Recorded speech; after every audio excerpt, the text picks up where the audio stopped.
Hola, gente de Pesca Viable. Los ingresos de una unidad pesquera no siempre son los relativos a la venta de sus capturas. Cuestiones como las ayudas o subvenciones, los préstamos, las ventas de patrimonio y otros incrementos de capital juegan un papel muy importante en la viabilidad de una empresa de este tipo. Conocer la información relativa a los ingresos y al patrimonio es fundamental para una gestión empresarial adecuada. Esta debe basarse en elementos objetivos que reflejen en todo momento la realidad contable y el grado de relevancia de cada uno de estos ingresos. La herramienta en Excel para la evaluación integral de la actividad pesquera, diseñada y creada por Pesca Viable, incluye un bloque para registrar y analizar las subvenciones, los incrementos de capital y los activos fijos que espero explicarles de una manera sencilla en este segundo tutorial dedicado a la VIAP. Empezamos. Bien, aquí tenemos el bloque de ingresos y activos fijos. Como hemos visto en el anterior tutorial, consta de 3 hojas de registro y 4 de tablas y gráficas. Pulsamos en la de ayudas y subvenciones y vemos una tabla de registro típica con los menús de añadir, borrar y buscar propios de la VIAP. La columna de la fecha en la cual se ingresa la ayuda o la subvención se encuentra en verde. Eso quiere decir que si nos situamos en ella, podemos seleccionar o introducir una fecha entre el límite inferior y superior del rango de la licencia contratada. Algo parecido ocurre en la columna de la entidad que concede la ayuda, pero en este caso, en particular, la lista de opciones se puede modificar en una tabla adjunta de hasta 25 registros que se encuentra en esta misma hoja. Para definir un nuevo elemento en la tabla de entidades, nos posicionamos en un registro en blanco y escribimos el nombre de la nueva entidad. Por ejemplo, escribimos Ayuntamiento del Pinar del Hierro. Le damos Entrar y ya está. Vemos cómo la tabla se ordena automáticamente.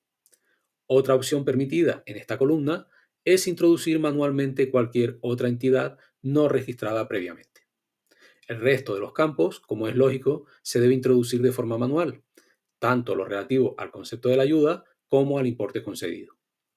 Para buscar un registro, nos situamos sobre la celda de la fecha de búsqueda, introducimos el dato, por ejemplo, el 12 del 10 y pulsamos la lupa. El cursor se sitúa en un registro con la fecha más próxima a esa. Y si en realidad lo que queremos es añadir un nuevo registro con esa fecha, pues pulsamos el botón de añadir registro y listo. Vemos cómo se crea un nuevo registro en blanco con la nueva fecha, justo en el lugar donde corresponde, según una ordenación ascendente. Rellenamos manualmente los campos con el nombre de la entidad, el concepto y el importe y listo. Ya tenemos un nuevo registro. Si lo que queremos es borrarlo, pues pulsamos el botón de borrado, le damos sí a la pregunta de confirmación y listo. Como vemos, todo es muy fácil e intuitivo. Le damos a la flecha de retorno y volvemos a la hoja de balance.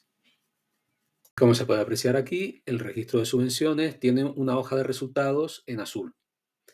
Pulsamos el botón y nos encontramos con una tabla dinámica muy sencilla, con un filtro por año y una gráfica asociada donde se desglosan los importes de las diferentes ayudas y subvenciones.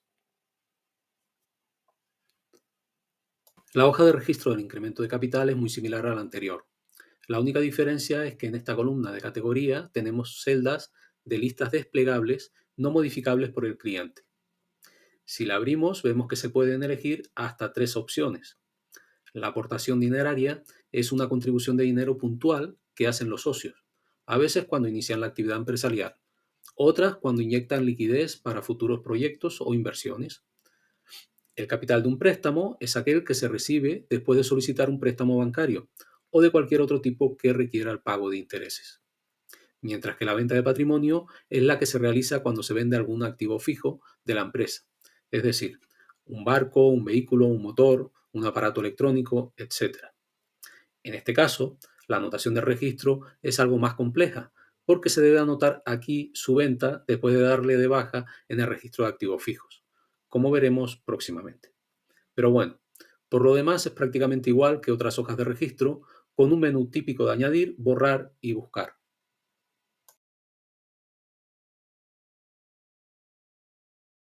Y también es muy similar la tabla dinámica de incremento de capital, donde existe un filtro anual y una gráfica asociada con un desglose de los incrementos. Nada nuevo a lo que ya hemos visto. Lo que sí es algo diferente es el registro de activos fijos o de bienes de producción. Se trata de todos los bienes de la empresa que se utilizan en la explotación pesquera o en la comercialización de sus capturas y tienen una vida útil prolongada. Estos bienes se registran como activos en el balance general y se deprecian a lo largo del tiempo. Como se puede observar, hay varias columnas verdes con listas desplegables. En la de categoría podemos seleccionar entre almacén, embarcación, equipo electrónico, local, maquinaria, motor o vehículo. En función de la categoría y de la fecha de adquisición, se calcula de forma automática el valor contable según los coeficientes de amortización lineales máximos establecidos por la Agencia Tributaria Española, aunque se podría adaptar para otro país. Se trata de la pérdida de valor de los activos fijos de una empresa a lo largo del tiempo, calculándose un valor contable que en algunos casos se encuentra ya a cero por estar completamente amortizado y permitiéndose anotar manualmente un valor de mercado real que será el que se tenga en cuenta para algunos cálculos del valor patrimonial de la empresa. A diferencia de otras columnas de color verde, donde se puede elegir una fecha, en estas tres se puede anotar una fecha distinta a la que aparece en la lista desplegable. Y es muy importante tener en cuenta que cuando se dé la baja de un activo fijo, como por ejemplo cuando se vende, como vimos anteriormente en el registro de incremento de capital, debemos poner a cero su valor de mercado. De esa manera, el valor del activo fijo deja de contabilizarse en el patrimonio de la empresa. Vemos como este vehículo, que fue registrado en la anterior hoja de incremento de capital como una venta, fue comprado en el año 2016 por 25.000 euros, dado de baja el 9 de enero de 2023 y vendido en el 2023 por 14.000 euros. También conviene aclarar que en la columna del costo de adquisición no solo hay que anotar el precio de la compra del activo fijo, sino también los impuestos no recuperables, los costos de transporte, notaría, instalación y cualquier otro gasto necesario para poner el activo en condiciones de funcionamiento. La columna de ubicación es también muy importante. Entre sus opciones se puede elegir la empresa o cualquiera de sus embarcaciones. Este campo está relacionado con la hoja de bienes de producción que veremos más adelante. Si nosotros asignamos un activo a un barco, por ejemplo, todos los motores y equipos electrónicos que se encuentren en él, luego lo podemos visualizar muy fácilmente.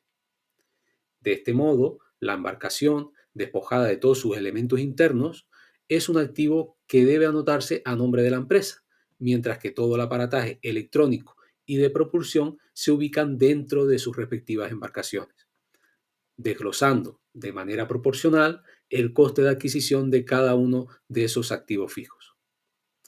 Anotándolo de esa manera, podemos apreciar aquí y en la hoja de bienes de producción que el Pertinaz es una embarcación que se compró en 2017, que tenía un motor que se dio de baja en el 19, justo cuando se compró otro, y que asociadas a ese barco hay una ecosonda, un plotter, una radio, un sistema ICE y un satelitario naval. En fin, todo muy estructurado y anotado de la forma más coherente y sencilla posible. Eso sí, se recomienda ser bastante preciso a la hora de nombrar el activo, con una definición específica que nos evite equivocaciones posteriores. Volvemos al balance. La tabla de activos fijos es muy similar a lo que ya hemos visto. Un filtro anual y otro que nos permite discernir entre los activos fijos que se encuentran en propiedad y los que ya se han dado de baja. Seleccionando no, solo se mostrará los que se han dado de baja, que en este caso han sido el isotermo que se vendió y el motor que se dio de baja cuando se compró el otro. Seleccionando sí, tendremos los que se encuentran en activo. Y seleccionando todo, pues eso, lo tenemos todo. Volvemos al balance.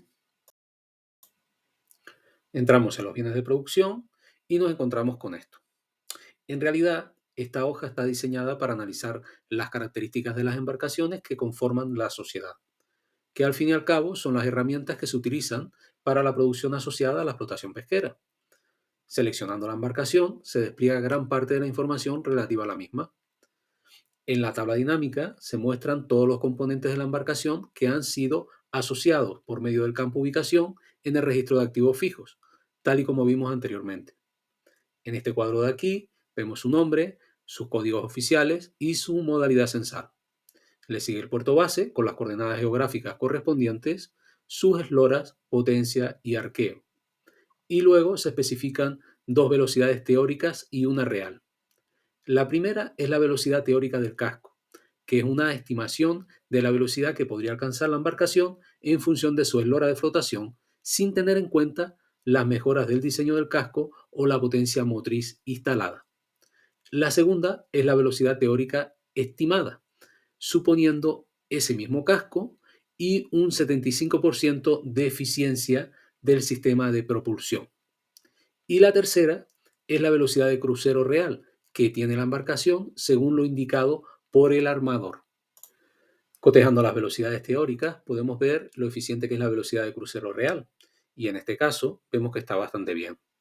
De igual manera, con esa información y otras suposiciones, se podría hacer una estimación de las millas diarias que podría recorrer un buque sin pescar o pescando.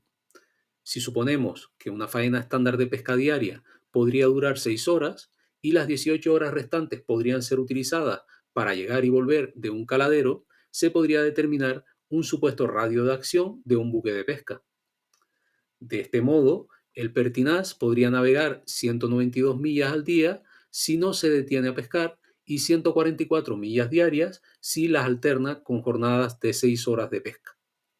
Aclarar que estas suposiciones abarcan una gran generalidad de flotas y entornos, siendo posible adaptar y modificar estos criterios según las exigencias del armador.